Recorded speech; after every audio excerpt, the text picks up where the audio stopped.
Good boy के episode 7 की शुरुआत होती है जब मीजा को रेस्टोरेंट में गोली लगने के बाद हॉस्पिटल ले जाया जाता है। डॉक्टर्स उसकी जान बचाने में सफल होते हैं, लेकिन वो बेहोश रहती है और उसकी हालत क्रिटिकल होती है। ये ट्रेजेडी सबसे ज्यादा दोंगजू को तोड़ देती है। उसे समझ आता है कि ये अटैक रैंडम नहीं था, बल्कि मिन जुयोंग का बदला था। अपना गुस्सा कंट्रोल न कर पाते हुए दोंगजू फिर से जुयोंग को पीट देता है, इतना बुरा कि वो हॉस्पिटलाइज्ड हो जाता है और कुछ हफ्ते तक क्रिटिकल रहता है। इस वायलेंट एक्शन के बाद दोंगजू अपनी एजेंसी के रेडार में आ जाता है। उसे सस्पेंड कर दिया जाता है और पूरी टीम को डिसबैंड करने का खतरा बन जाता है। दोंगजू साइडलाइंड होता है और टीम बर्नर फोन डीलर को ट्रैक करने लगती है ताकि वो पता लगा सके कि जुयोंग किन लोगों से कनेक्टेड था। इन्वेस्टिगेशन के दौरान उन्हें कुछ इंपॉर्टेंट डाटा मिलता है, जिसमें ड्रग डेमन यानी योन हा का लिंक मिलता है। एक टूरिस्ट गाइड जो रशियन माफिया से कनेक्टेड होता है अब उनके लिए एक की लीड बन जाता है। दोंगजू अपनी पुरानी बॉक्सिंग स्टाइल में इंटिमिडेशन यूज करके उससे इंफॉर्मेशन निकालता है और धीरे धीरे एक बड़े स्मगलिंग नेटवर्क का राज खुलने लगता है। टीम सस्पेक्ट्स को हंट करती रहती है, जबकि योन हा हॉस्पिटल में जुयोंग से मिलने आती है। वो उससे एक मिस्टीरियस औरत के बारे में पूछती है, लेकिन जुयोंग जवाब देने से मना कर देता है और उल्टा पूछता है कि मीजा कैसे बची।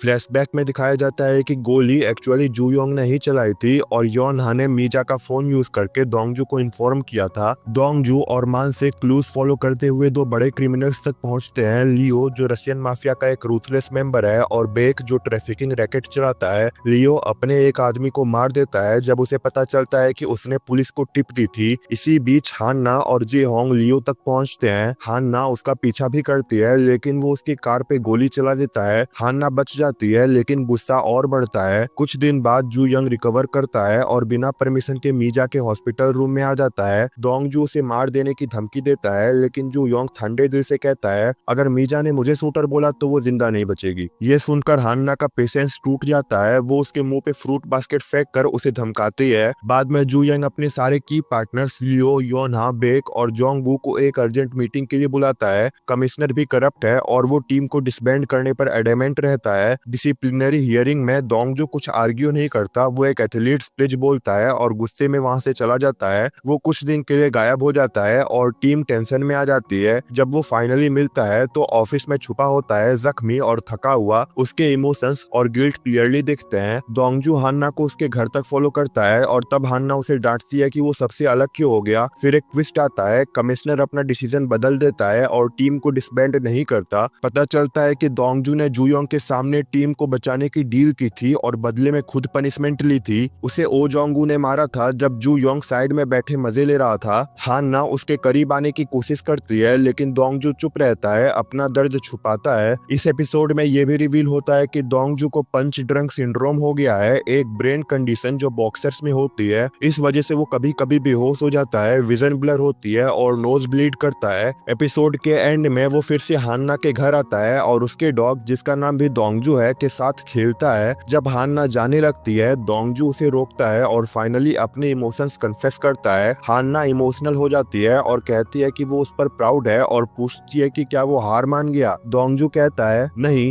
एपिसोड के एंड में एक रोमांटिक मोमेंट के साथ दोंगजू और हान्ना एक पैशनेट किस शेयर करते हैं। ये एपिसोड आपको कैसा लगा कमेंट में बताइएगा। वीडियो पसंद आया है तो लाइक करें, चैनल पे नए हो तो सब्सक्राइब करें। Thank you so much for watching.